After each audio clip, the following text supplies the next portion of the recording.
In this video, I'm going to compare dating apps with other approaches to meeting women and show you how powerful dating apps can be. You'll learn how they can dramatically improve your dating life. There are 3 huge advantages to dating apps. Before I get into those, let me start with the personal background that inspired this video. For years, meeting women was a struggle for me. If I saw a hot babe, instead of saying something like, "Hi, I'm Nelson," I'd try to seduce her through heavy breathing and eyebrow movements. No, I wouldn't. I'd do the next worst thing. I'd say nothing and feel frustrated.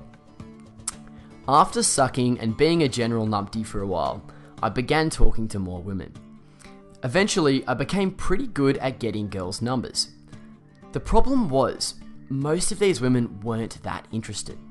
It felt like trying to eat soup through your butthole. A lot of work, little results, and frowned upon in public.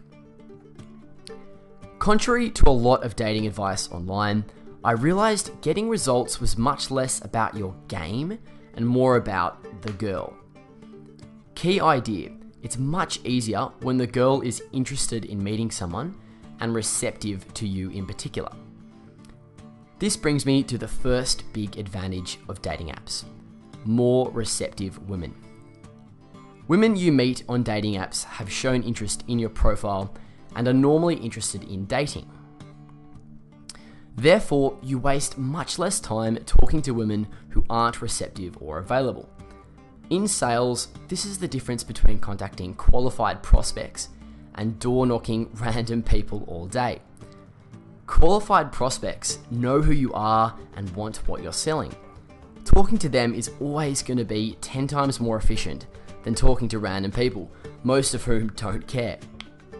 This is a simple idea, but it took me ages to apply to my dating life. Unfortunately, a lot of dating advice online ignores this concept. Guys are encouraged to hit on as many random girls as possible, i.e. cold approach, and eventually a girl will be interested. While this can work, it's highly inefficient. Worse, it can damage your self-esteem. The more rejection you're getting, the more you're internalizing, "Girls don't like me." Anyway, on top of more receptive women, the second huge advantage of dating apps is more women. Because you're no longer limited to women in your social circle or that you run into, you instantly have access to a much larger pool of women. Once you've been friend-zoned by your 4 female friends, including that pillow you dressed up as a girl, how are you going to meet more women? Dating apps, that's how. As a side benefit, you don't have to worry about ruining any friendships this way. In other words, you're not shitting where you eat. Finally, the third big and often overlooked advantage of dating apps is ease of daily use.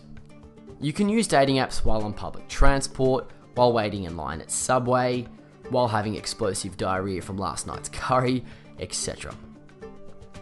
Obviously, dating apps are much easier to integrate into a busy lifestyle. For anyone who's serious about improving their dating life, this is a huge plus. This may seem like a minor point, but think about it. The 2 other ways to meet women, i.e. social circle or cold approach, involve a lot of psychological resistance. You've got to regularly set aside time to meet women. You've also got to constantly work up the balls to hit on the girls you do run into. It's much smarter to use your psychology for you instead of against you. Used properly, dating apps can make it feel like dates are appearing magically throughout your week without you having to constantly psych yourself up. So to be honest, this was my first video, so I know it's rough, but I hope you got something out of it. Give it a cheeky like, subscribe, run down the street screaming about it, whatever you want to do. But thanks for your time, and go get 'em, player. No, I shouldn't use the slap noise, should I?